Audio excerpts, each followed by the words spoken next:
Invece andrei adesso alla seconda parte e su questo avremo bisogno insieme, proprio come comitati, da una parte individuare i soggetti a cui ci rivolgiamo con molta chiarezza e vedere che cosa, e sull'altro versante tentare di cogliere 2 o 3 urgenze sulle quali come comitati lanciare una proposta che 2 o 3 urgenze che sono anche complessive rispetto al territorio. Ho visto per esempio su Venezia hanno fatto delle proposte complessive rispetto al Lido e le altre cose di questi giorni qua.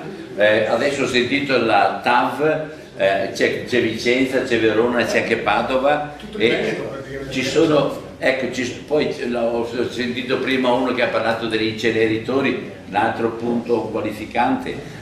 Ci sono alcuni elementi grossi sui quali come comitati potremmo anche tentare di, collaborando con i comitati locali, collaborando quindi con le attività in loco, potremmo tentare di fare un'operazione anche di movimento.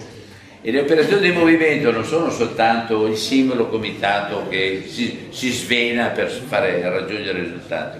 Movimento è anche in certi momenti darci da fare per fare una cosa pubblica visibile, come abbiamo fatto il 30 novembre.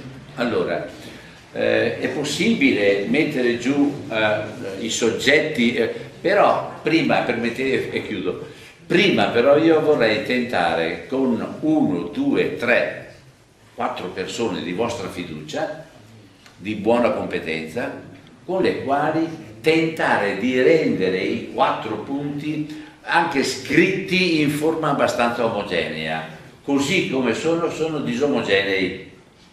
Ce n'è uno che è più descrittivo, l'altro che è più conciso, l'altro. Io tenterei, se voi siete d'accordo, con 2, 3, 4 persone si potrebbe tentare di fare un qualche cosa dove la competenza sia chiara e abbiamo la fiducia per affermarlo qua e ci aiutiamo.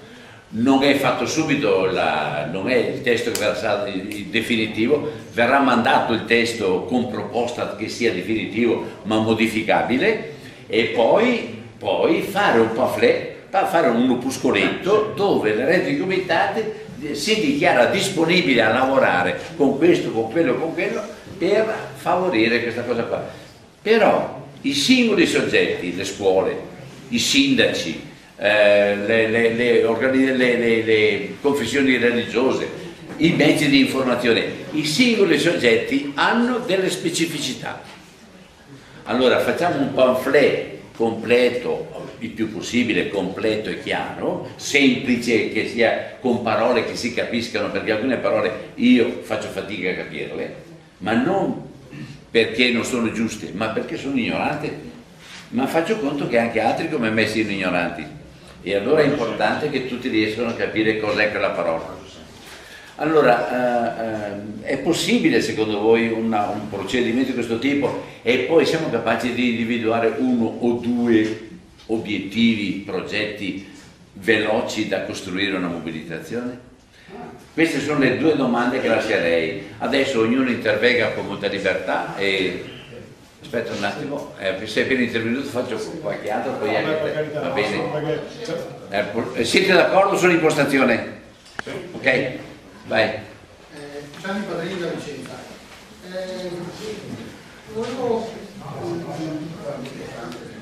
A me servirebbe anche come a rete che ci fosse, come si dice, faccio un esempio molto semplice. Italia Nostra, come anche Legambiente, sono divise per province oppure per zone, e quindi questo vale per tutte, diciamo, le associazioni piccole o grosse che siano. Che ci fosse nella main list non soltanto, diciamo, Italia Nostra Veneto, ma Italia Nostra Veneto più le varie sezioni come indirizzo da mandare, diciamo, le nostre informazioni, altrettanto per Legambiente Veneto e le relative province.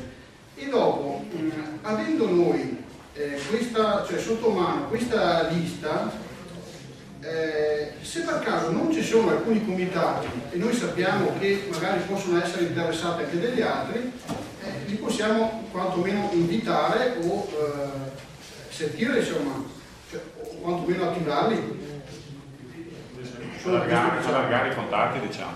Allargare i contatti in modo da fare massa critica, perché certo, da soli non facciamo niente. Io dico sempre, diciamo che uniti si vince, disuniti si perde allegramente alla grande. Chi tocca? L'ufficio bombarda quotidiana. Abbiamo chiesto la parola. Un attimo solo, visto che ho fatto il riassunto, creare un'organizzazione regionale con diramazioni provinciali per allargare la rete di contatti. Questo... Io parlavo anche soltanto come mail list, diciamo, dopo logicamente da questo si può evolvere in maggiore attività di impegno, però già sarebbe avere sotto mano una lista.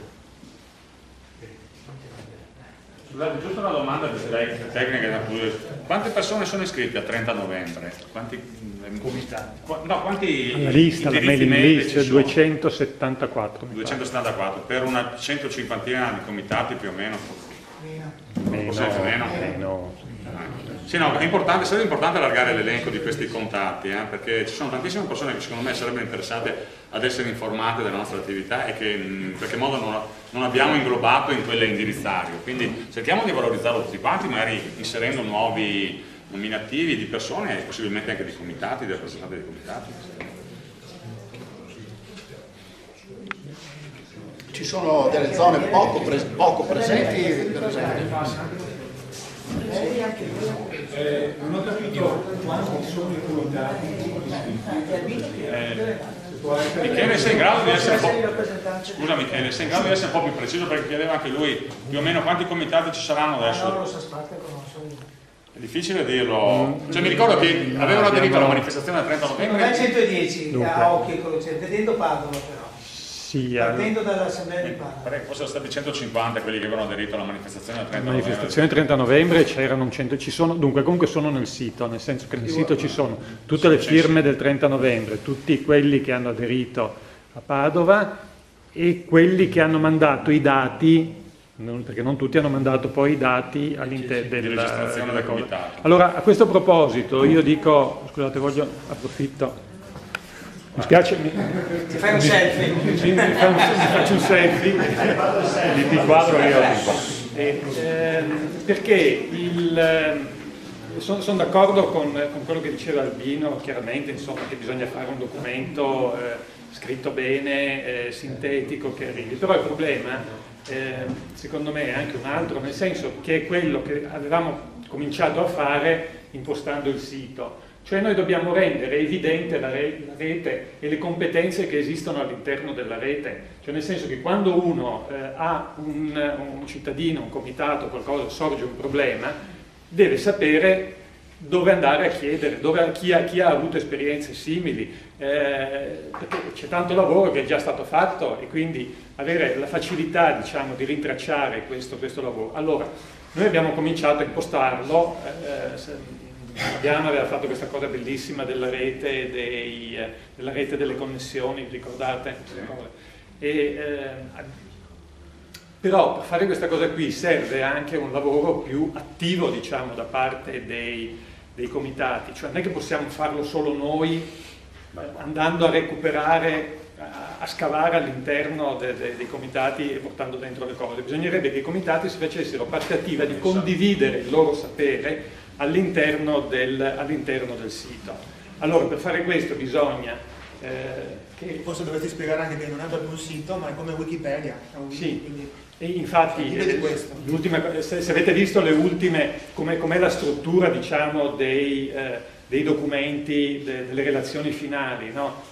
Avete visto che in ogni relazione finale ci sono 2 o 3 link che rimandano a delle cose di approfondimento, no? A dei documenti di approfondimento. Allora, le relazioni finali dovrebbero essere tutte un link, nel senso che ogni parola, ogni frase rimanda a un approfondimento, dove l'approfondimento non è solo un documento, ma è anche la persona, il comitato, la relazione che ha fatto queste cose.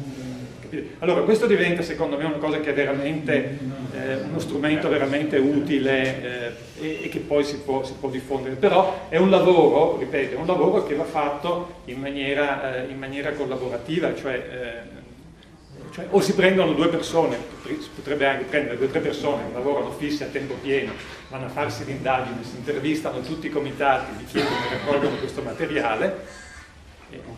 Potrebbe essere un metodo, però credo che se riusciamo a impostare un metodo di lavoro collaborativo, insomma, riusciamo a farlo lo stesso.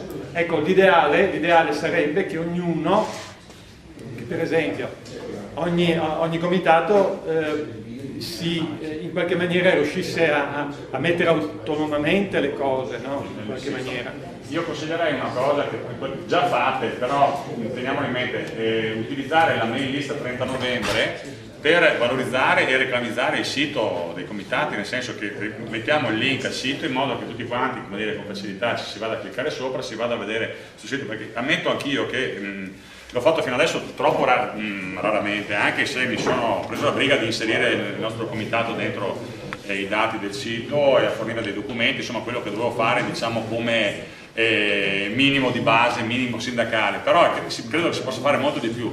Il discorso è di usare il sito, cioè di andare dentro il sito, frequentarlo, utilizzarlo, eventualmente arricchirlo di un forum se già non c'è, e potrebbe anche essere lì un altro elemento per cui si frequenta di più questo forum. Daniela?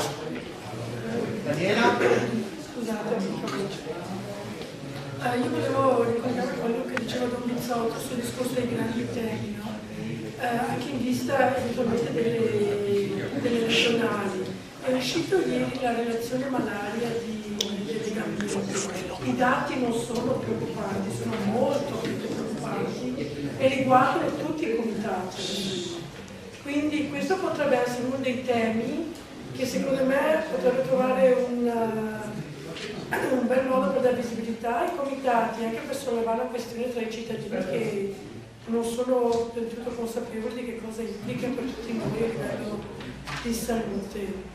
Quindi secondo me i dati sull'aria, questo si ricollega poi a tutto il resto, perché il problema dell'aria si ricollega al problema degli inceneritori e gli impianti a biomassa, si ricollega alla mobilità, si ricollega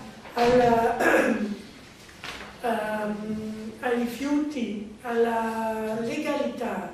E a questo proposito non so se come comitati siete interessati o meno. Noi come associazione facciamo parte anche di Libera e quest'anno la manifestazione di Libera si tiene a Bologna il 21 marzo, non è tanto distante, quindi sarebbe da fare veramente un pensierino anche come comitati di partecipare in massa alla luce di quello che sta uscendo in Veneto sulla questione della legalità. Sarebbe bello avere una presenza massiccia per dire ci siamo, e anche noi, non da adesso ma anche da prima, ci siamo sempre battuti per la legalità, cosa che è mancata qui da noi.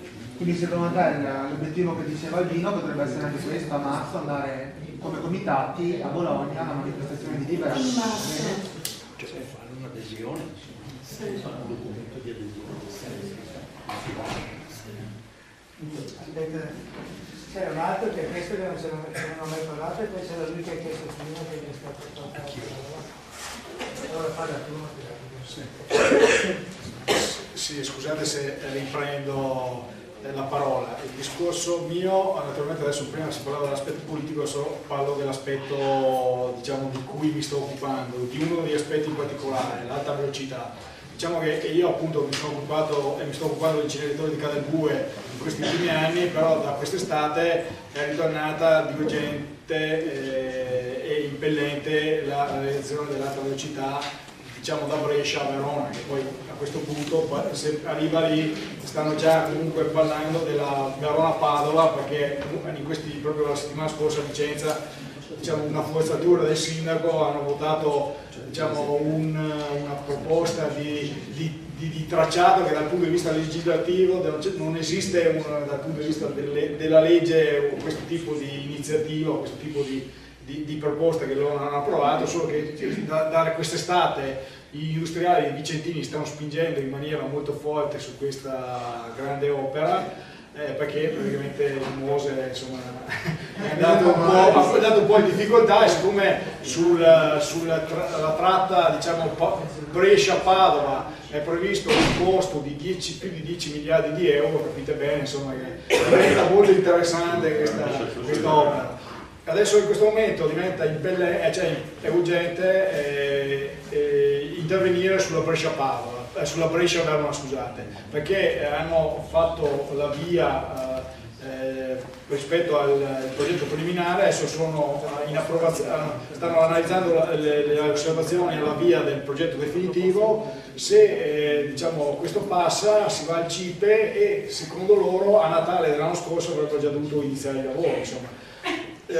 Diciamo che se tutto va bene i lavori ricominceranno tra un anno, però noi abbiamo appunto in questo momento il tempo per fare tutta una serie di iniziative a cercare di bloccare o comunque di ritardare il più possibile quest'opera, perché se la portiamo avanti di qualche anno si blocca da sola, perché in questo momento la Brescia-Verona costa 3 miliardi e 960 milioni di disponibili, ce ne sono 768 milioni, anzi costa 3 miliardi e 960, disponibili sono 768 milioni. Il problema qual è?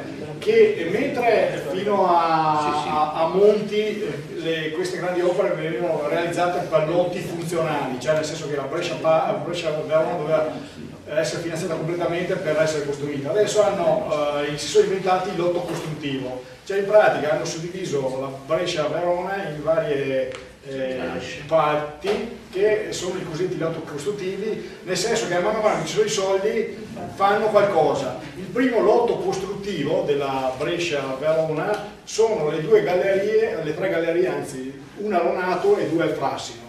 Se voi conoscete un po' com'è il lago di Garda, dove c'è il laghetto del Frassino, dove c'è il santuario del Frassino, ecco lì fanno 2 gallerie sotto, per cui scomparirà sia il laghetto del Frassino e il santuario della Madonna del Frassino, che c'è a 10 metri dove fanno la galleria, che è del 1350, probabilmente verrà giù o comunque sarà danneggiato, insomma.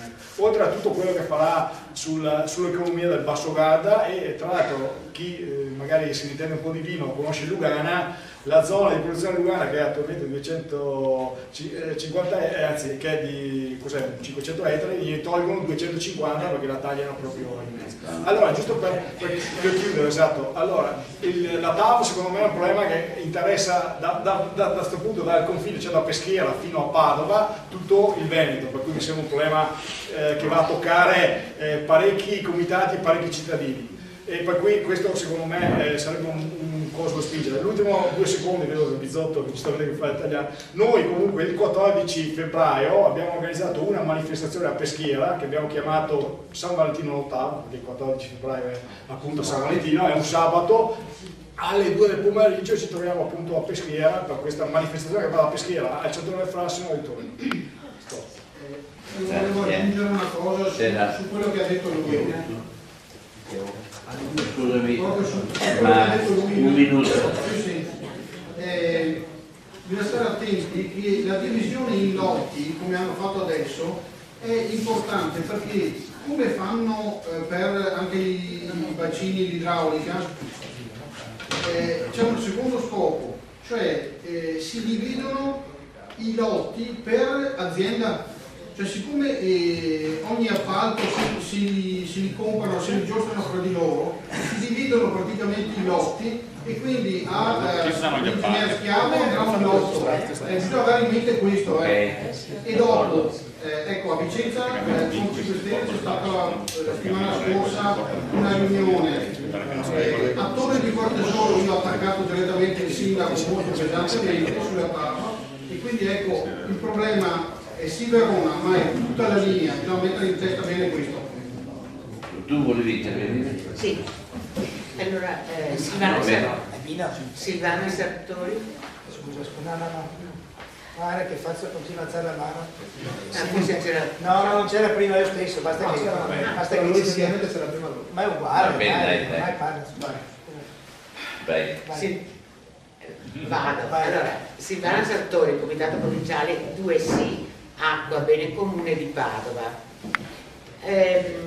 noi sosteniamo che uno degli obiettivi unificanti che già avevano unito tutti i comitati che avevano sostenuto il referendum del 2011 è l'acqua bene comune, perché nonostante il grossissimo successo e il risultato del referendum sull'acqua del 2011 non viene applicato. Non viene applicato nei due articoli che abbiamo approvato. Il primo, se vi ricordate, era la pubblicizzazione dell'acqua e il secondo era che l'acqua non è una merce e non si può fare profitto. Allora, grandissima vittoria, però cosa hanno fatto? Pubblicizzazione dell'acqua, non se ne parla. L'unica esperienza di azienda speciale all'ABC di Napoli sta andando non troppo bene e comunque tutti stanno viaggiando sulla privatizzazione, cioè esattamente il contrario di quello che noi abbiamo provato. Sull'acqua,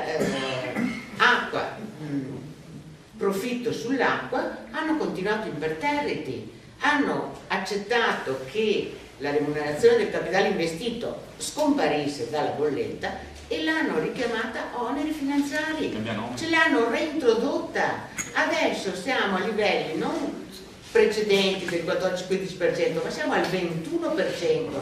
Sull'acqua fanno profitti. Concludo. Quindi, secondo noi, privatizzazione dell'acqua e scorporo dalle multi-utility, proprio perché l'acqua va trattata in un modo completamente diverso. Non può, come a Padova per Acegas, APS, AMGA, essere insieme a illuminazioni, rifiuti, cioè deve essere una cosa a parte e soprattutto va tolto il profitto. Voi sapete che da più di 2 anni a livello nazionale è partita questa campagna dell'autoriduzione della bolletta dell'acqua. Purtroppo la battaglia sta andando avanti a macchia di leopardo, abbiamo zone in Toscana molto forti, abbiamo zone ad Aprilia, abbiamo zone a Padova e addirittura molto più che a Padova nei paesi limitrofi, Este, Monselice, Abano, Solesino, cioè dove riusciamo a penetrare. Allora, così come tutti i comitati avevano aderito a questa battaglia acqua bene comune, questa adesione alla campagna di obbedienza civile e quindi applicazione del risultato referendario, secondo me può essere un momento unificante, perché non a caso, e lo sapete meglio di me, le ultime norme sono di una pesantezza incredibile, cioè non solo si va a togliere l'acqua alla gente, ma chi occupa le case, per esempio, non ha neanche più diritto all'allacciamento all'acqua. E quindi inviterei tutti i comitati a considerare questa battaglia come un qualcosa che ci può unire e far sì che insomma, otteniamo anche qualcosa, perché come è stato detto già da alcuni, il no va benissimo, ma se riuscissimo anche a dire qualche sì e a ottenere qualcosa sarebbe una grande vittoria. Vi ringrazio. Grazie. A te? Chi è che aveva alzato la Carlo? Poi scusami. Paolo Carlo. Brevemente, due cose. Sulla questione del programma, allora io credo che non possiamo continuare a perdere troppo tempo. Incarichiamo uno per ogni gruppo di lavoro. No. I gruppi di lavoro hanno lavorato. No, lasciami dire. I gruppi di lavoro hanno già prodotto. Adesso io prenderei 2 o 3 persone che abbiano una competenza e che stilino quello che i comitati hanno fatto e hanno detto, quindi non cambiano le cose, ma uno stile che i no, per esempio, raggruppare i no precisi. Scusa, era questo che stavo dicendo. Sì, ma non ogni singolo comitato. No, ho detto per dire, incarichiamo 3-4 persone, 3 persone. Un gruppo di lavoro. Ristretto, perché sennò non si fa. Di assemblare questo documento, renderlo stringato, eccetera. E fatto salvo che gli approfondimenti poi ci possono essere di volta in volta a seconda degli interlocutori. Primo. Secondo, individuiamo appunto delle azioni. Allora, da adesso alle elezioni, io credo che dobbiamo spendere non la nostra forza politica partitica, ma la nostra forza politica come rete di comitati per andarsi a confrontare anche con le forze politiche e i candidati.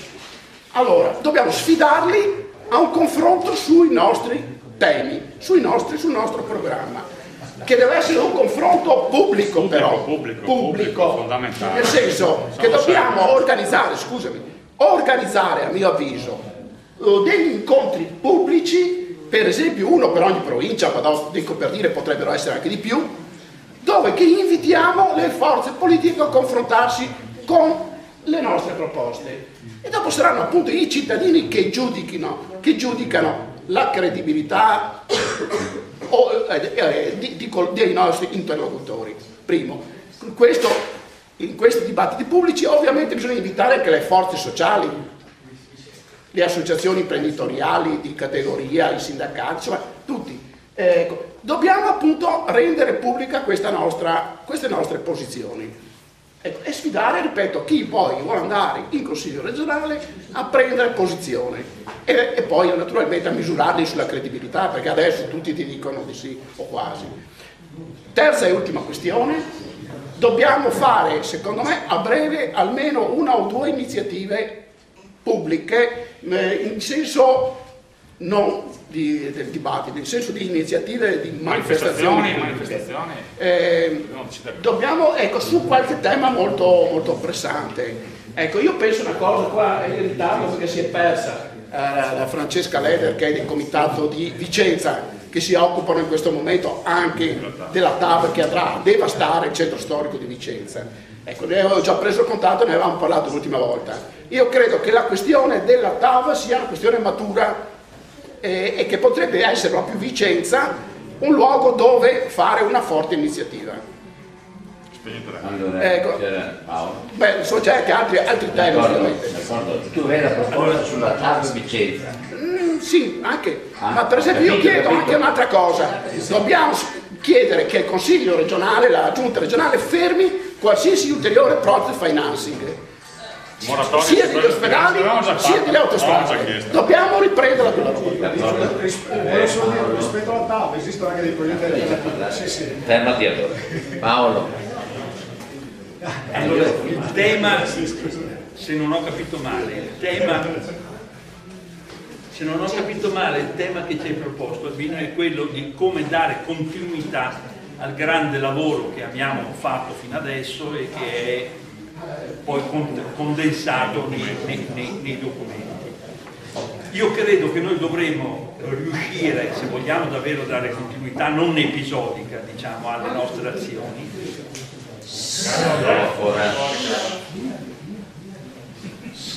e trasformare i 4, quanti erano, gruppi di lavoro in specie di commissioni permanenti in qualche modo, che diano continuità a quel lavoro di elaborazione. Per esempio penso appunto il gruppo dell'aria, di fronte ai dati nuovi di Legambiente su malaria, si aggiorna e propone delle cose e così via, come metodo di lavoro per dare continuità e un attimo, altrimenti andiamo avanti sempre a singhiozzo. Io invece ho una specie di mozione d'ordine che viene anche dalle mie terre, l'opzione 0 della Riviera del Brenta, e avete visto le ultime di Vernizzi, non solo di Vernizzi ma anche di Paola Noemi Furlanis inquisiti. Qui c'è un salto di qualità, perché queste sono inquisite la commissione VIA e la commissione, come si chiama, insomma. Questa Furlanis è l'attuale responsabile di struttura del coordinamento VAS Vinca e capo della struttura del medesima. Quindi questi dell'opzione 0 hanno proposto e ci propongono di fare almeno un documento, non so, una cosa, con la moratoria delle grandi opere, cioè tutto quello che è passato per questa commissione di lasciamo perdere ogni qualifica che si può dare, deve essere assolutamente bloccato e deve essere completamente rivisto e rifatto. Quindi questa come proprio una specie di mozione da votare oggi e fare una specie di comitato per legarlo agli eventi. L'altra questione che vi volevo sottoporre, scusate, un'altra due, stando sul tema delle azioni da poter fare, questo è l'anno, c'è anche Gianni qui, è l'anno dell'Expo, fra un po' si apre l'Expo. Qui stanno partendo delle iniziative, l'Expo è una cosa non solo nazionale, è appunto internazionale e noi siamo parte di quella. Fra le altre stanno investendo molti di soldi a Porto Marghera per fare delle borcate, eccetera, eccetera, eccetera. C'è una lettera, io non so valutarla qui, dei comitati contro l'Expo di Milano, di Agostinelli, Molinari, eccetera, Noi l'abbiamo già firmata. Che stanno facendo, ognuno di noi la sta firmando individualmente e così via. Io credo che noi sarebbe bene come coordinamento appoggiare queste cose qui, magari con una posizione 7 febbraio c'è a Milano, magari con una posizione motivata, no? Anche qui, per esempio, il documento, il gruppo di lavoro della terra che si è occupata di cibo, di Confranco, che si è occupata di queste cose qui. Perché non butta giù 5 righe e poi diciamo anche nel Veneto per queste motivazioni noi partecipiamo a questa cosa contro l'Expo? Terza questione, sempre come invito, come azioni, no? Che di pratiche che di sviluppo. E questo riguarda più il gruppo di lavoro nostro sull'energia probabilmente, quindi approfitto di Gianni e di Michele con cui abbiamo coordinato tutto il gruppo. Questo è l'anno della ristesura dell'accordo di Kyoto, del protocollo di Kyoto, è l'anno in cui si parlerà di tutti i problemi del riscaldamento globale, eccetera, eccetera, in ogni parte del mondo e così via. Qui probabilmente dobbiamo dare continuità inventiamoci un'iniziativa, facciamola come, vi propongo, facciamola come coordinamento, invitiamo qualche come si chiama, climatologo, invitiamo qualcuno che ci parli di questo problema degli oceani, faccio presente che ormai gli ultimi dati che sono venuti fuori della NOAA, della cosa, sono che l'anno scorso, come avevamo anticipato anche la nostra cosa, il 2014, è stato l'anno più caldo registrato ed è stato anche l'anno che ha la media superato le 400 parti per milione di CO2, di particelle di CO2 nell'atmosfera. Quindi l'emergenza ambientale è questa, facciamo come coordinamento veneto delle iniziative per così anche da uscire da questa cosa, voi siete quelli del localismo, del no e così via. L'ultima cosa che diceva lei, secondo me dobbiamo anche qui deciderla oggi, tu eri fuori, la partecipazione nostra come coordinamenti alla manifestazione nazionale di Libera sulle questioni della legalità. Quindi anche qui per intrecciare gli elementi, che non siamo solamente quelli della salubrità, siamo anche quelli della legalità e della cosa. E quando è la manifestazione? Il 21 marzo Bologna. Ok. C'era una mano alzata, poi c'è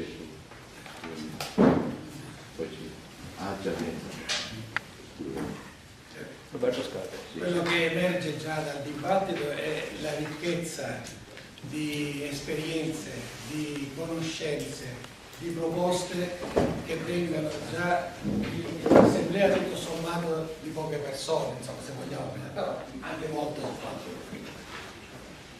E questo nasce dal fatto che all'inizio ogni associazione, la nostra, parte da un problema. Un comitato parte perché vogliono fare il classificatore. Allora si fa una specifica competenza sugli inceneritori, sulle particelle, sulle polveri, eccetera, eccetera. Poi succede che a fianco tracciamo della rete montana. È chiaro che le stesse persone non possono ignorare il fatto che non si può parlare soltanto di chiudere e ignorare che mi stanno passando addosso con la rete montana. Poi fanno il progetto del project financing e poi ti vengono a parlare anche del lavoro. Ti dicono no, perché se tu blocchi le opere togli il lavoro. Allora noi abbiamo fatto anche dei piccoli calcoletti. Per esempio, quei 30 milioni annui che la Pedemontana riceverà dalla regione non appena finito il primo tratto, già si potrebbero dare un lavoro stabile almeno a 1200 persone per 29 anni, e parliamo soltanto di contributo con il miliardo di buco che ha fatto tramite il project financing della sanità veneta, che viene definita una delle migliori d'Italia.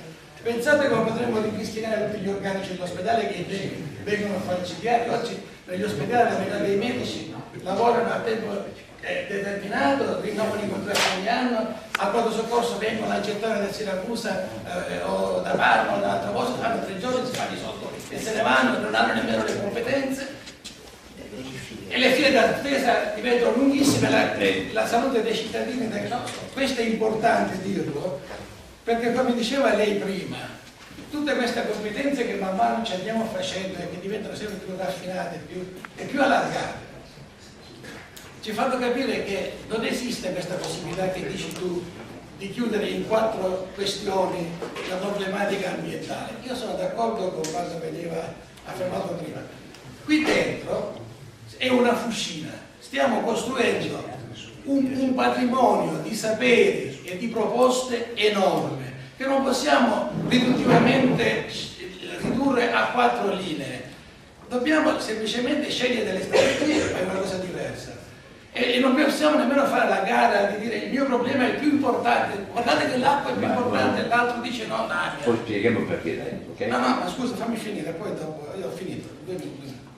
Io penso invece che, per esempio, la piccola associazione nostra, pensavamo noi di fare delle domande, alcune molto pertinenti perché riguardavano la nostra esperienza personale, altre però secondo noi, pur invece la nostra esperienza, importanti, ai candidati, in modo che pubblicamente si sapesse. Esatto, cioè, visto che non sapevamo se ci sarebbe stata o meno una lista ambientalista, rappresentante dei movimenti, ma noi perlomeno facciamo delle domande, facciamo partecipare quindi l'esperienza dei comitati come momento politico di confronto con chi si candida e chiede: tu cosa vuoi fare sul progetto, tu cosa vuoi fare sulla Pedemontana, tu cosa vuoi fare sugli ospedali e così via, tu cosa vuoi fare sul lavoro. C'era lui che devono parlare. Scusami, Paolo Rognani, Ambiente. Come comitato ci occupiamo prevalentemente dei problemi di inquinamento dell'aria, però magari non solo, perché abbiamo anche problemi di fiumi. Quello che mi premeva era intanto insistere su un principio che avevo già affermato altre volte, cioè intanto non è una novità questa di Legambiente, i dati preoccupanti ci sono ogni volta, ogni anno nel semestre preso, che aumenta questi dati di inquinamento atmosferico, in particolare del particolato, ma anche del benzopirene in particolar modo ultimamente. A livello europeo poi sono questi 2 dati delle polveri sottili del benzopirene, sembra i 2 unici dati che vanno in incremento invece che in calo, perché molti altri inquinanti, dal zolfo ad altri, vanno calando poco, ma vanno calando. Invece questi dati delle polveri del benzopirene sono in costante crescita, almeno dai dati di Airquality e anche il rapporto europeo di qualche mese fa. Per cui io insisto a dire che c'è una criticità molto forte, che forse il vento è più molle, dove il sistema che stiamo cercando di combattere mostra le più debolezze, è proprio questo: siamo continuamente fuori legge, cioè noi siamo dentro i limiti dei 50 microgrammi metro cubo di polveri solo e soltanto se piove, solo e soltanto se c'è la bolla, solo e soltanto se ci sono queste 2 condizioni siamo sotto i limiti, altrimenti proprio oggi prima di venire qua, ovviamente stamattina prima di andare al lavoro, mi sono tirato giù i dati di gennaio. I dati di gennaio per la nostra regione, limite fra Venezia e Padova, porta che la metà dei giorni, come anche d'altra parte metà dei giorni di disponibilità dei 35 in cui si possono superare i 50 microgrammi in un anno, no? Metà di questi giorni li abbiamo già superati, solo in gennaio, oggi siamo all'ultimo giorno di gennaio. Questa cosa ci permette di dire che se facessimo una proposta conoscitiva, perché secondo me non c'è una grande conoscenza del problema, non c'è. Io proporrei un ciclo di dibattiti pubblici itinerante nella provincia di Venezia, di Padova, Vicenza è una delle più toccate per questo problema, e per permettere a noi stessi e alla cittadinanza tutta di capire quali sono i problemi inerenti alle polveri, e si trascina dietro queste polveri, come diceva la signora, tutto quello che riguarda le biomasse, tutto quello che riguarda la produzione di energia.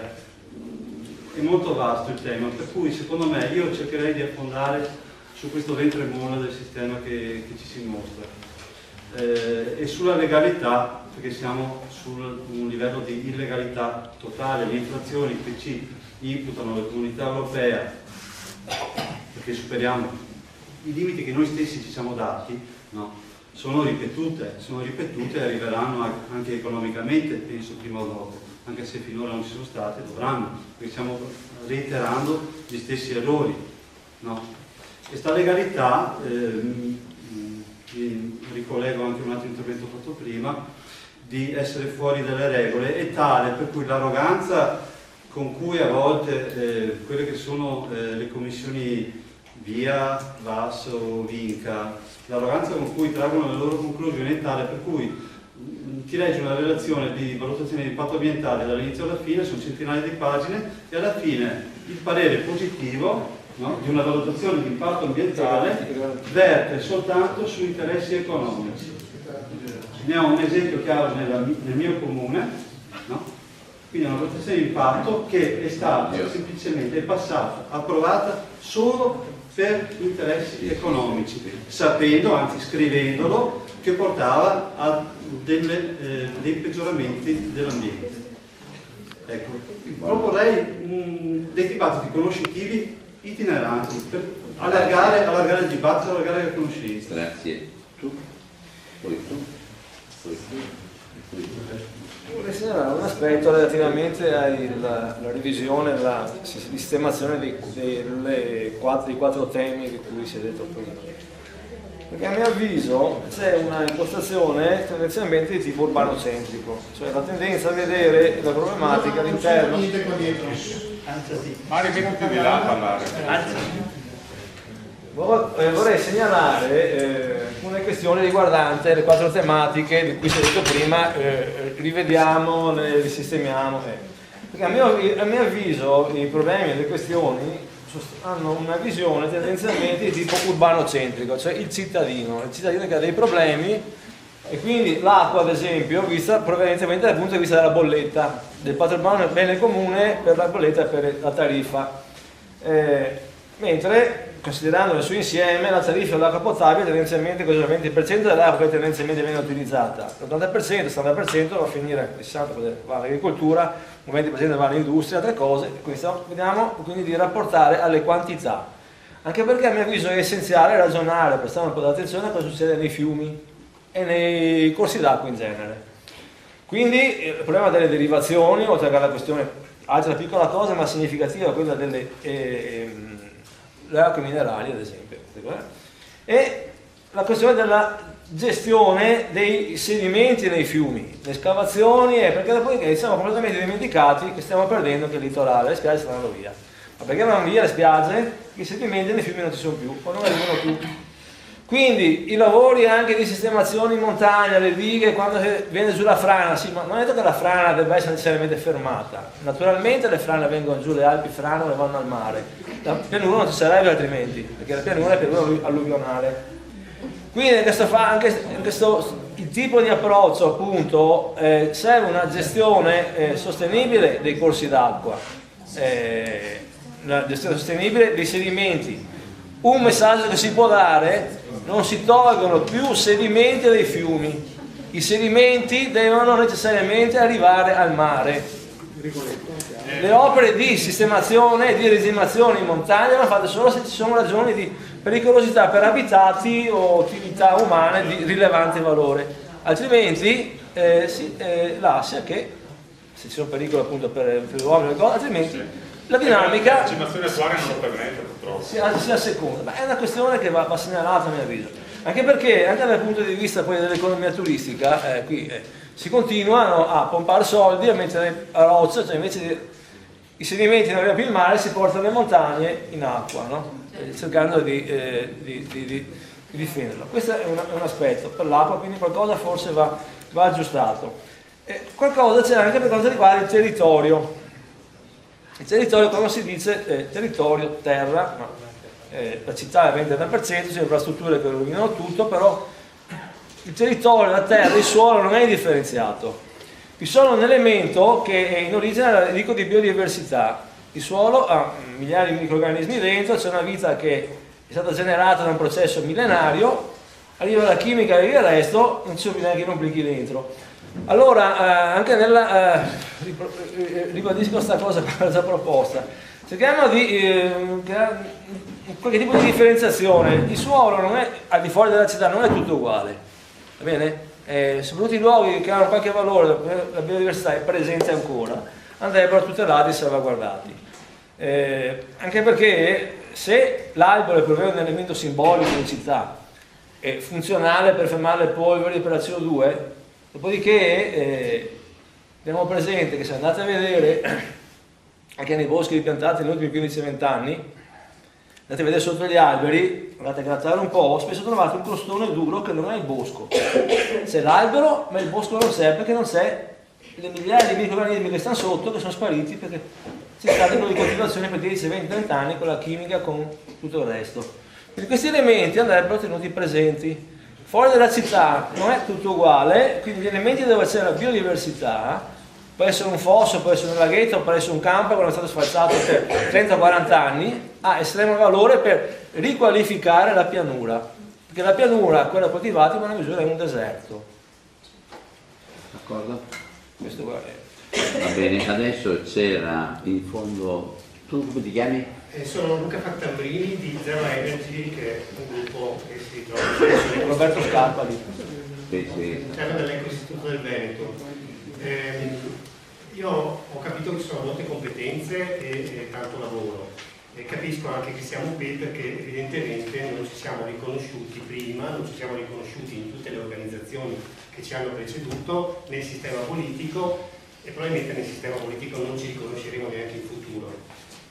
L'invito che vi faccio è quello di diventare da sentinelle, siamo pronti là con il fucile quando accade qualcosa, però come se non avessimo dato luce prima, cioè non siamo dei fari sul territorio, cioè sul territorio noi abbiamo gli strumenti che ci indicano come stanno andando la pianificazione, cosa sta succedendo, i piani regolatori, i piani territoriali di coordinamento, i PAES, il tavolo del partenariato in regione, sono tutti sistemi dove, situazioni dove l'informazione passa con tanti anni di anticipo, con tanto tempo di anticipo rispetto all'esecuzione.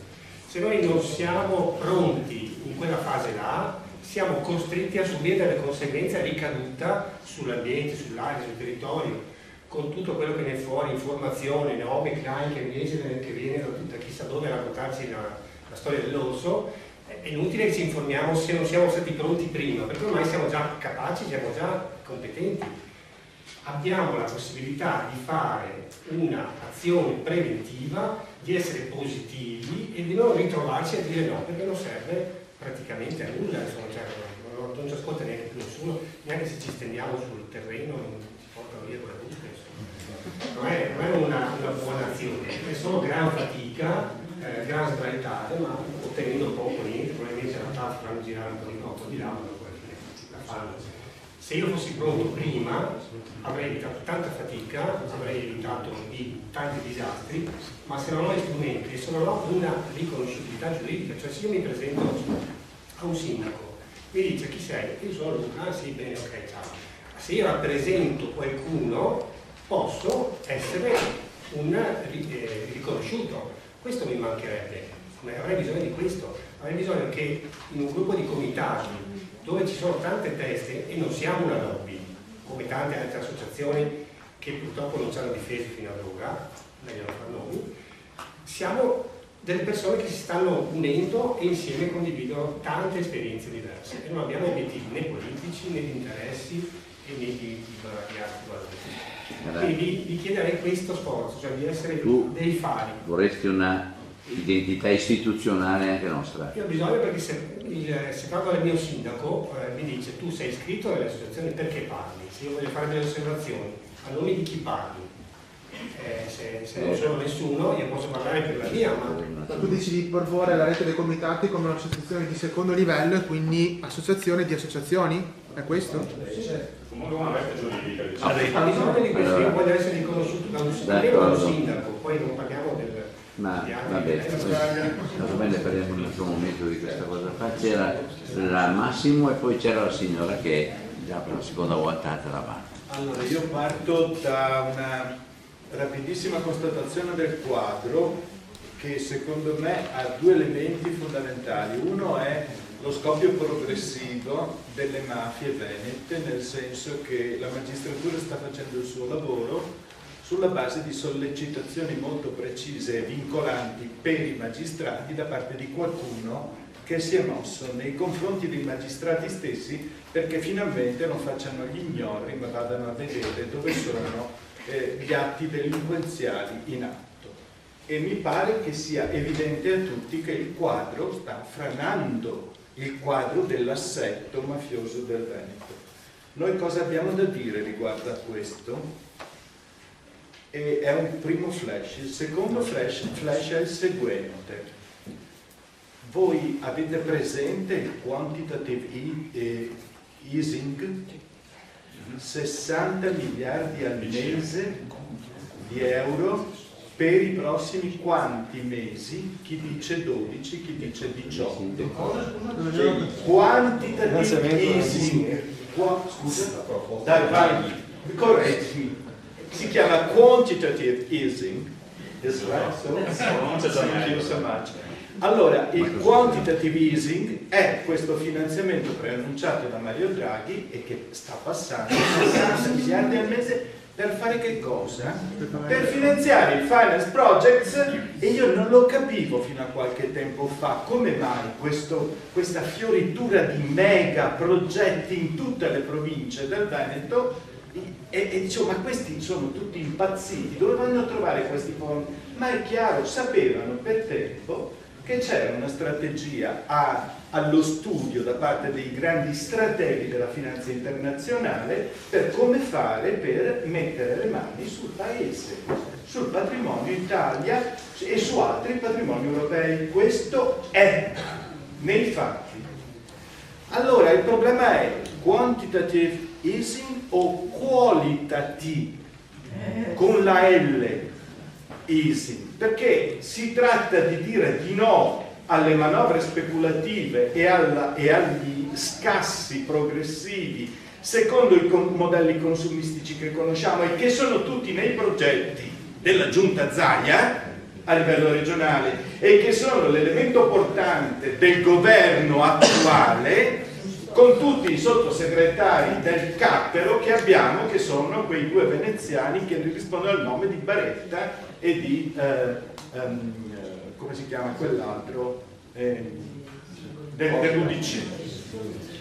Allora, secondo me, uno, le mafie, due, il quantitative easing, tre, il nostro problema come movimenti, come associazioni di base e come insieme di forze politiche che sono già più che sufficienti a livello regionale per realizzare nelle istituzioni delle rappresentatività forti dell'alternativa, cioè del modello rispettoso dell'ambiente e non invece di ulteriore scarso ambiente. Ci sono forze, ci sono liste, ognuno ha la propria autonomia, adeguate e sufficienti per essere più che rappresentative a quel livello. Se qualcuno fa il suo dovere, cioè noi, e secondo me il nostro dovere noi lo dobbiamo fare domani, dopodomani, nei confronti degli organi di informazione di questa regione che non aiutano i cittadini veneti a vedere il quadro complessivo degli interessi finanziari che sono in gioco, perché su questa cosa c'è il silenzio più totale da parte di tutti gli organi di informazione. Non ci sono giornalisti, scrittori ed altri che attirino l'attenzione del popolo veneto sulla questione dei grandi interessi finanziari internazionali, italiani, europei. Finisco dicendo, c'è un problema per noi: come facciamo a reggere la quotidianità degli scontri sulla quale stiamo dando il massimo delle nostre energie nei nostri territori, e come facciamo ad alzare il tiro contemporaneamente? È un po' la cosa che domandava Luca Fattambrini un attimo prima, perché come facciamo a esprimere delle forze che non siano del professionista o dell'illuminato che da solo si presenta nelle amministrazioni comunali o nelle sedi del potere tentando di ricavare che cosa? Nulla se ci va senza legittimazione dietro le spalle, nulla se non ha audience e se non c'è una possibilità di spiegazione del merito delle proposte che vengono fatte, delle critiche che vengono avanzate all'esistente da parte degli organi di informazione. Sei nulla, non conti. Allora, rispetto a questo abbiamo un problema di carattere istituzionale. Noi dobbiamo avere il coraggio di dire che bisogna passare dall'improvvisazione, dalla centralizzazione dei poteri degli ultimi 20 anni al decentramento dei poteri. Vogliono togliere anche le regioni? Ecco appunto, vogliono addirittura togliere le regioni. E qua faccio delle proposte molto precise. Contratti di fiume. Perché la questione dell'acqua, e finisco, scusa, abbiamo tempo.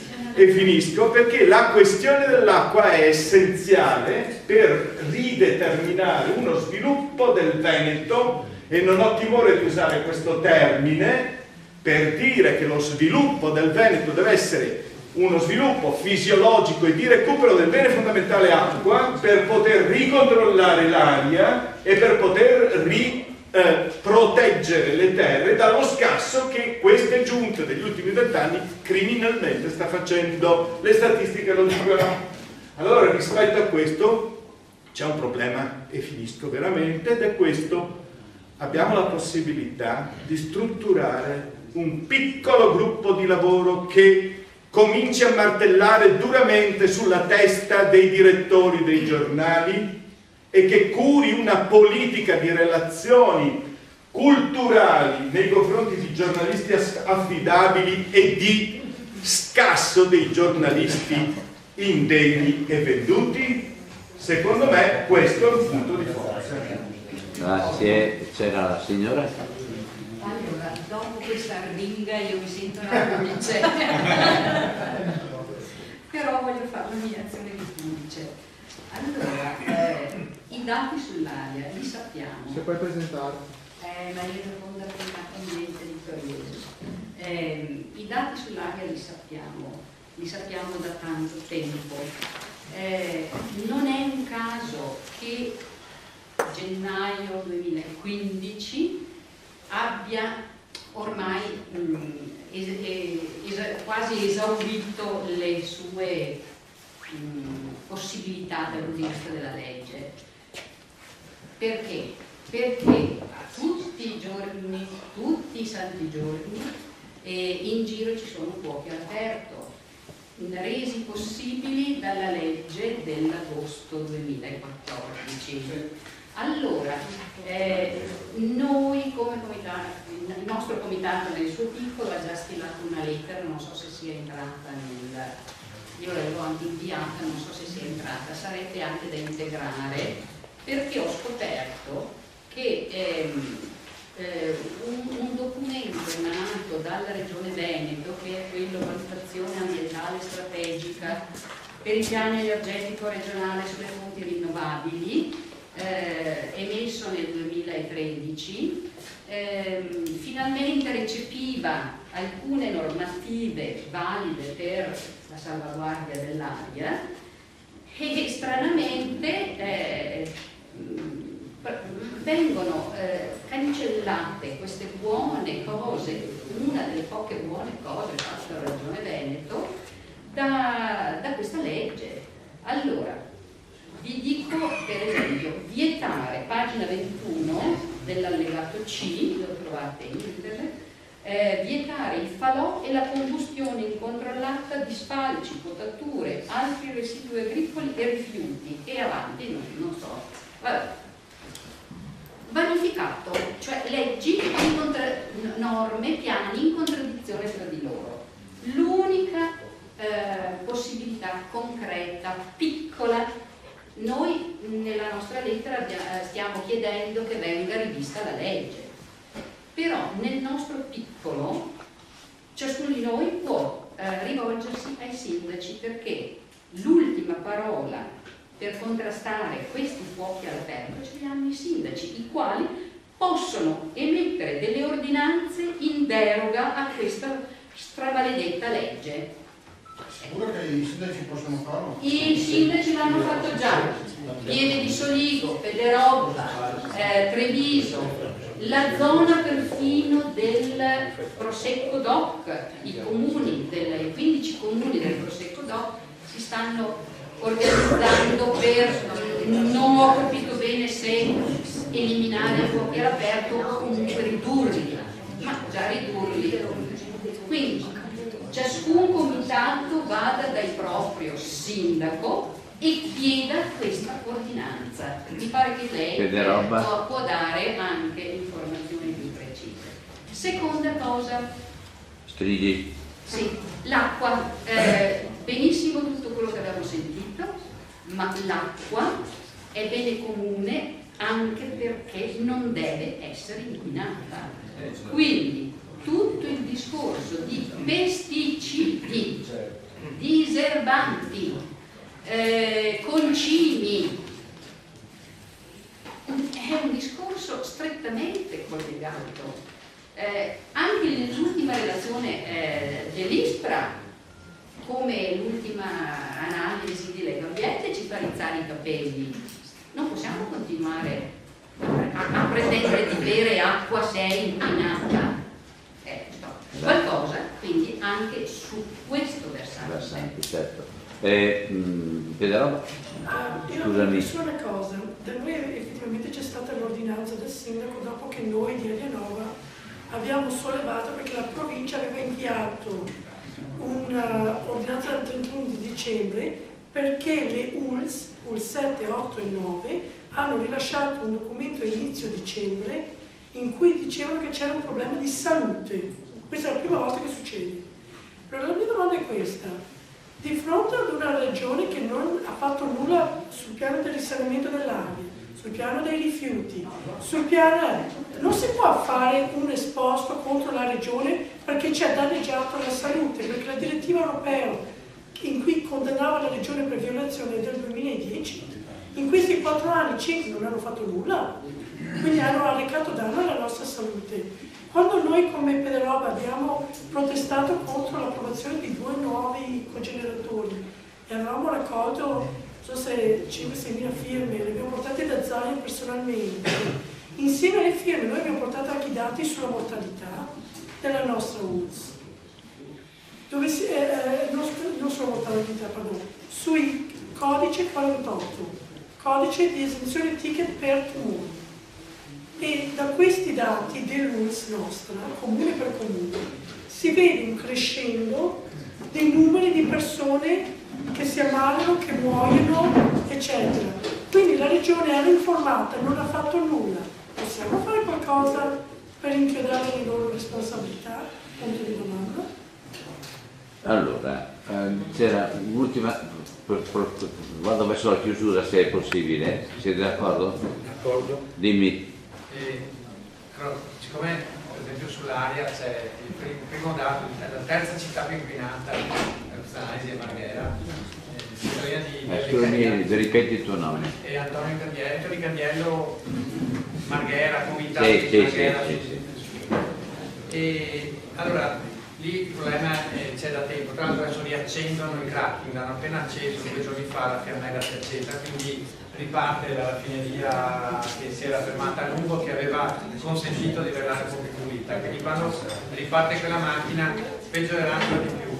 Abbiamo avuto quindi 20 giorni di superamento dei limiti sui 25 di gennaio, allora significa che siamo in piena emergenza. Quello che dice la signora è corretto, nel senso che finora sono state tutte argomenti di intenzione, oppure prima sul piano regionale che diceva la signora qui a fianco, il piano regionale energetico faceva delle grandi dichiarazioni, ma poi nessun atto è seguito. A mio avviso è qui che c'è la questione che dai no si va ai sì, perché serve una exit strategy, cioè una strategia di uscita, cioè noi siamo una camera a gas e questo l'abbiamo tollerato un po' di tempo, adesso non è più sostenibile e questo però si traduce in un sì, in una rinascita economica, perché vuol dire rifare completamente tutta una serie di infrastrutture, ripensare tutto e quindi è una speranza, una rinascita, è un futuro luminoso. Quello invece il modello in cui stiamo così, continuiamo, dopo un po' soffochiamo tutti e anche perdiamo i posti di lavoro, diciamocelo, perché non si va da nessuna parte.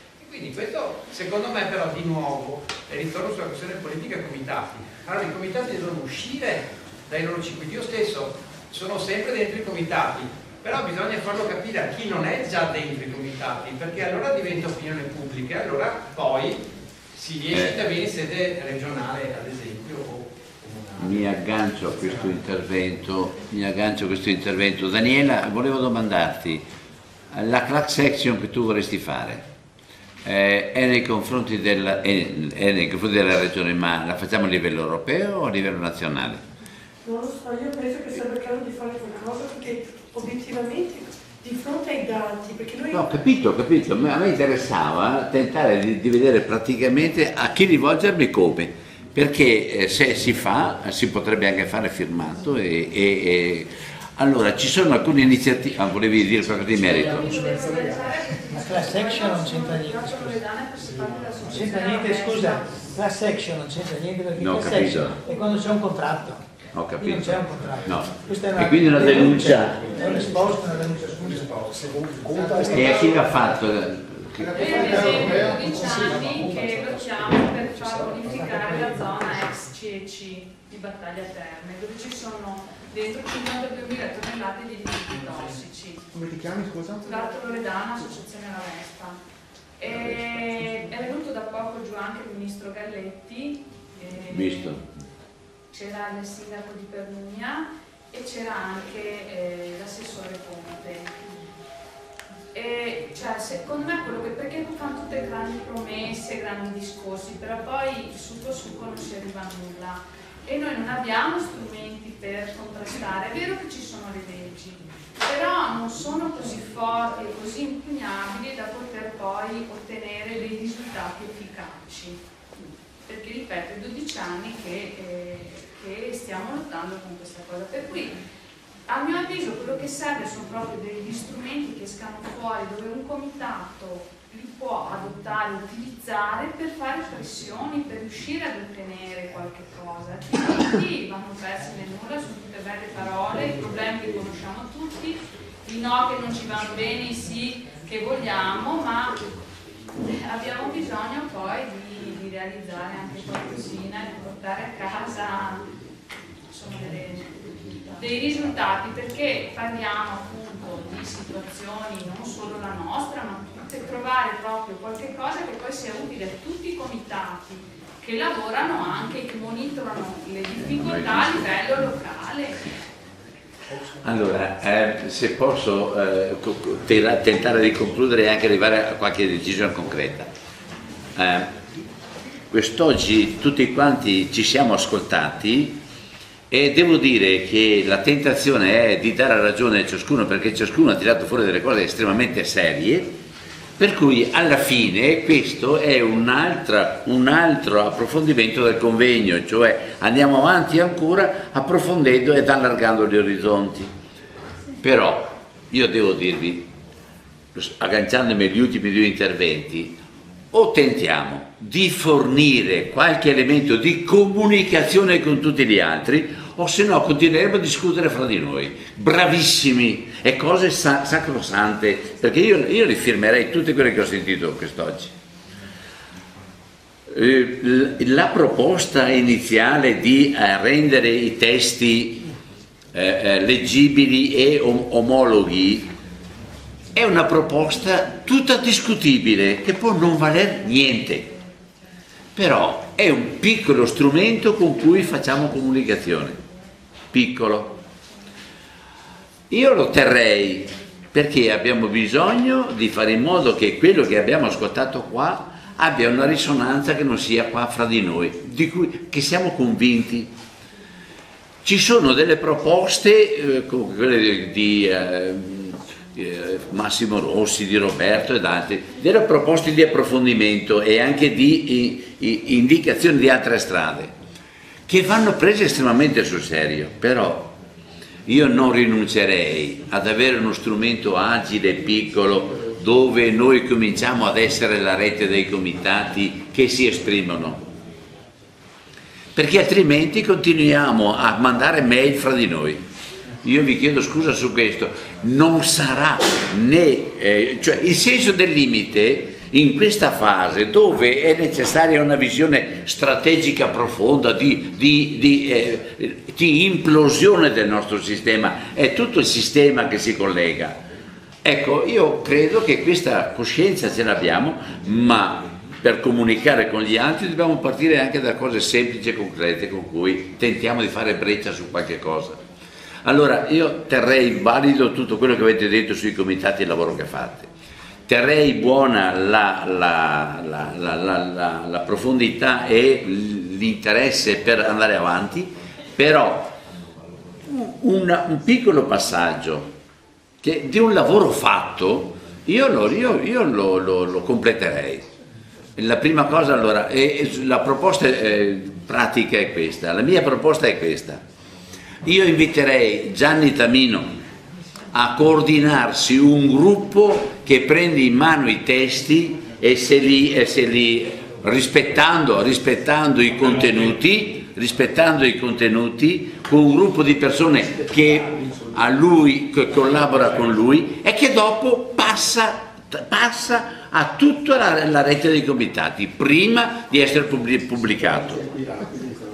Diamoci di tempi rapidi, liberamente offerto. Allora, la mia domanda è questa: siete d'accordo nella scelta di Gianni come coordinatore e si sceglie lui 2 o 3 persone con cui va d'accordo e mette la roba? Quanti?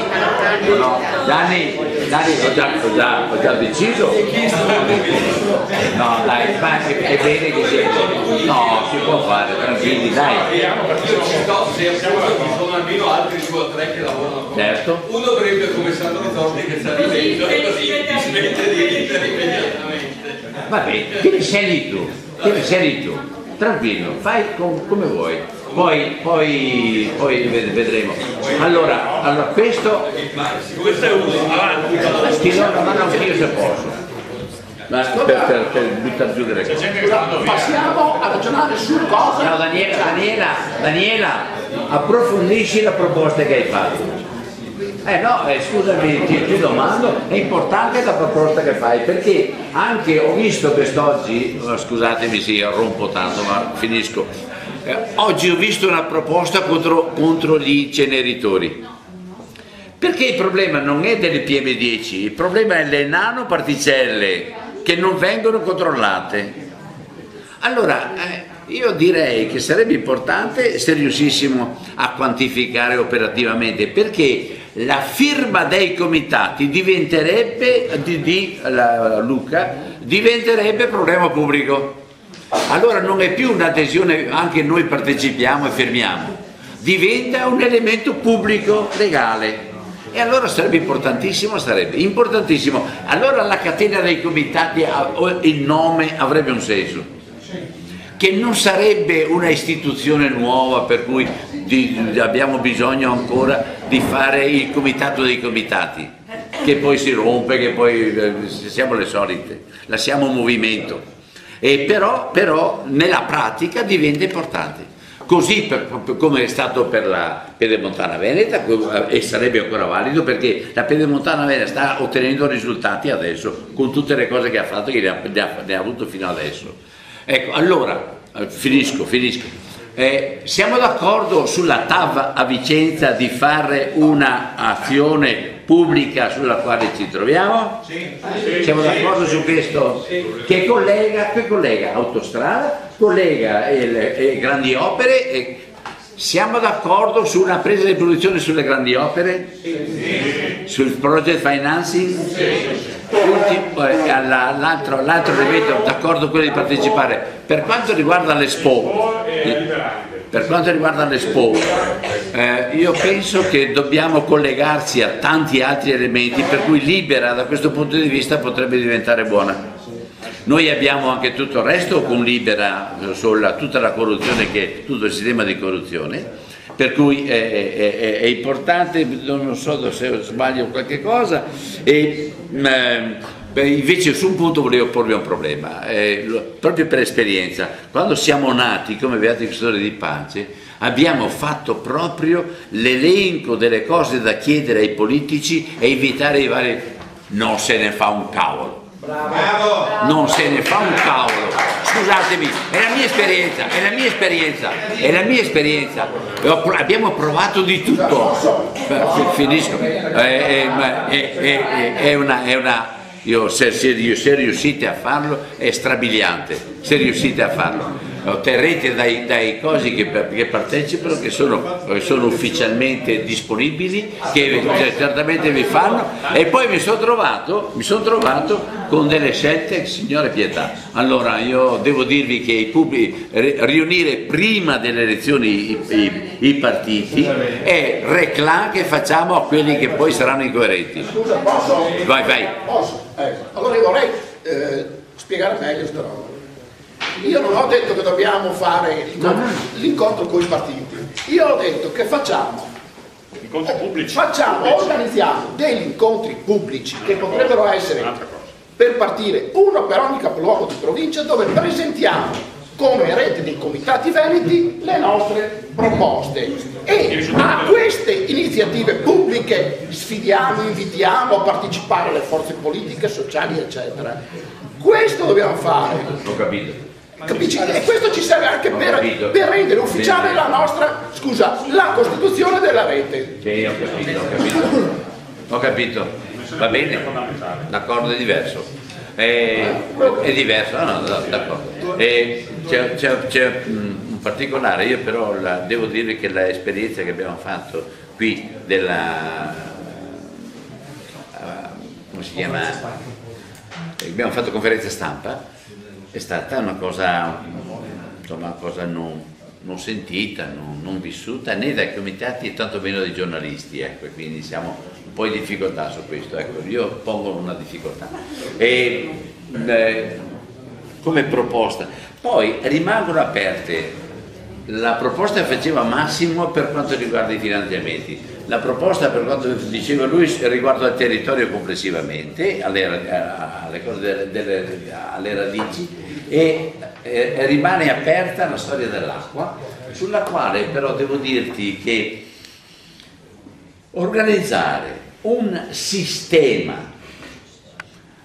farlo diventare attualità, un sistema sbagliato, è una fatica che state sperimentando, che non è mancanza di volontà degli altri, ed è che non fa colpo. Ecco, e questa è la fatica di chi lavora con pazienza e va avanti. Però hai ragione su quello che hai detto, ma ha ragione anche lui quando pone il problema dell'acqua, che non è soltanto quella che beviamo noi, ma quella che c'è dappertutto. Ed è una contraddizione sulla quale dobbiamo continuare a riflettere e andiamo avanti, ma sono molto d'accordo sulla posizione che porti. Io mi fermerei qua, dimmi. Sulla moratoria delle grandi opere. Sì, siamo d'accordo su questo. Facciamo un documento. Siamo d'accordo su questo. Aderiamo al documento di opzione zero, ne facciamo uno nuovo. Tutti i tuoi punti sono stati accolti da tutti. Stati accolti. La moratoria delle grandi opere io direi la farla come rete di comitati, ma scusatemi, mozione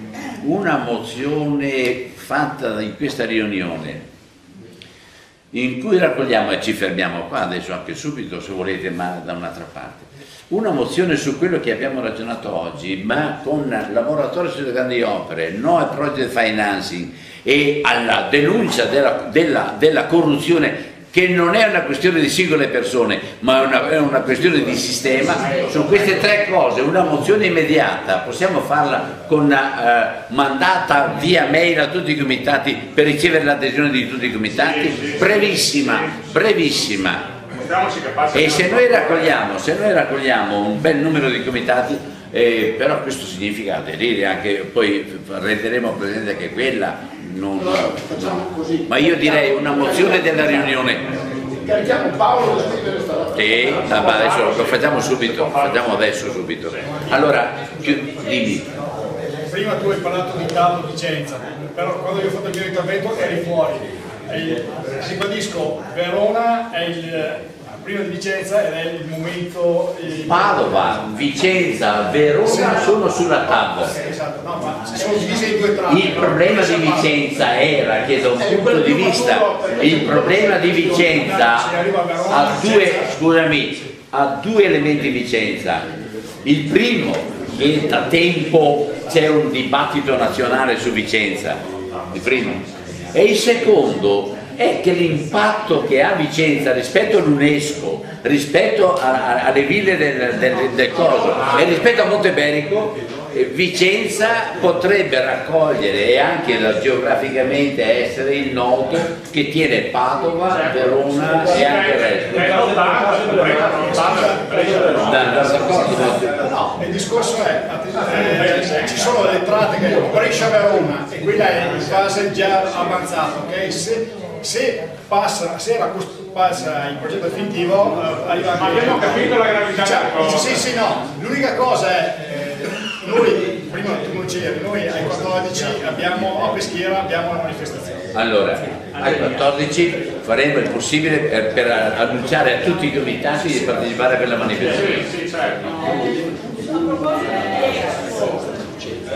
posso mandare sulla lista dei comitati il convegno che c'è. Allora, intanto la lettera di cui parla Paolo, che è stata già anche pubblicata, ma è stata fatta molto in fretta in questi giorni, quindi adesso e il convegno che sabato prossimo 7 si fa a Milano, organizzato in parte dagli estensori della lettera di cui Paolo vi parlava, che è una lettera che cerca di, come dire, contrastare la cosiddetta Carta di Milano, che purtroppo, che sarà il documento ufficiale dell'Expo e che purtroppo è stata firmata da tutte le grandi associazioni ambientaliste a livello nazionale. Quindi sappiate che la Carta di Milano è stata firmata dal WWF, da Slow Food, da Legambiente a livello nazionale, ma è un documento ed è stata fatta da Barilla che ha coordinato i lavori ed è un documento delle terre, quindi questa lettera di cui parlava Paolo è un documento che va a contrastare esattamente questo mercato sociale dell'Expo. La Barilla è San Pellegrino. Certo. San Pellegrino vuol dire Nestlé, ovviamente, no? Multinazionale quindi io vi manderei queste due cose sulla lista dei comitati. Allora, ho visto adesso che è arrivato, va bene quello che hai detto tu, d'accordo? Ho visto che mi ha suggerito Carlo che è arrivata Francesca Leder. Tu hai sentito parlare un attimo di quello che stiamo preparando, ecco. Voi avete in programma un qualche cosa di pubblico con cui lavorare insieme e avere in mano tutto il rapporto con i comitati e con tutto quello che state facendo a Vicenza, collegando anche però la cosa con Verona? Sì. Allora, io devo dire che innanzitutto domani, ma non organizzato da noi, ma in ogni caso ci saremo, io devo esserci per forza, c'è un incontro organizzato dalla parrocchia dei Servi di Vicenza, che è una delle parrocchie del centro storico, ha organizzato un incontro per sentire dal sindaco le ragioni di questa scelta ormai chiusa e sentire da me, da noi, le ragioni per cui noi ci opponiamo. Una delle carte forti che io porterò è proprio l'atteggiamento che ha seguito Peschiera e il suo sindaco, perché a differenza degli enunciati che ha fatto il nostro, staremo attenti, siamo tutti preoccupati a proposito della... Sì, infatti dopo siamo preoccupati a proposito della corruzione eccetera. Noi non ci accontentiamo più delle preoccupazioni, vogliamo degli atti molto seri, molto fermi per fare il distinguo, direi brutale, tra buoni e cattivi, perché ormai bisogna fare questo.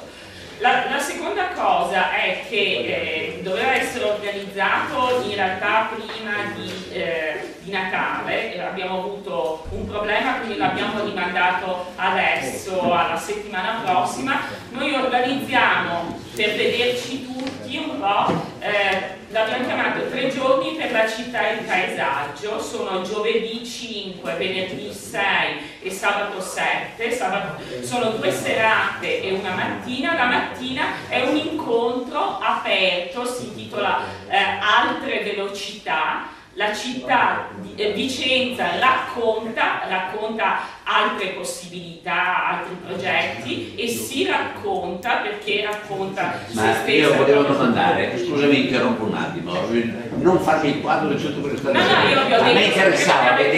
A noi interessava capire se avete in mente anche una manifestazione generale contro la TAV. Beh, noi sabato 7 facciamo questo incontro anche per concordare questa azione, perché finora ancora non esiste in programma una giornata, un sabato pomeriggio in cui tutte le popolazioni del Veneto possono venire a fare qualcosa. No, ancora no.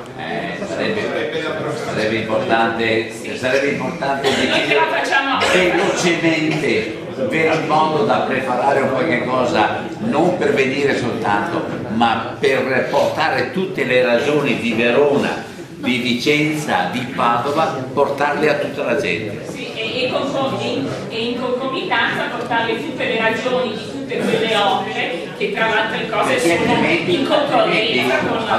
Avremo una concentrazione di notizie a Vicenza, ma non avremo una partecipazione e una presenza generalizzata.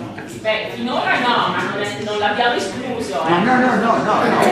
Sto chiedendo cosa. Io vi domando scusa, ma la sala adesso bisogna che l'acceda alle persone che dobbiamo andare. Grazie a tutti, sapete.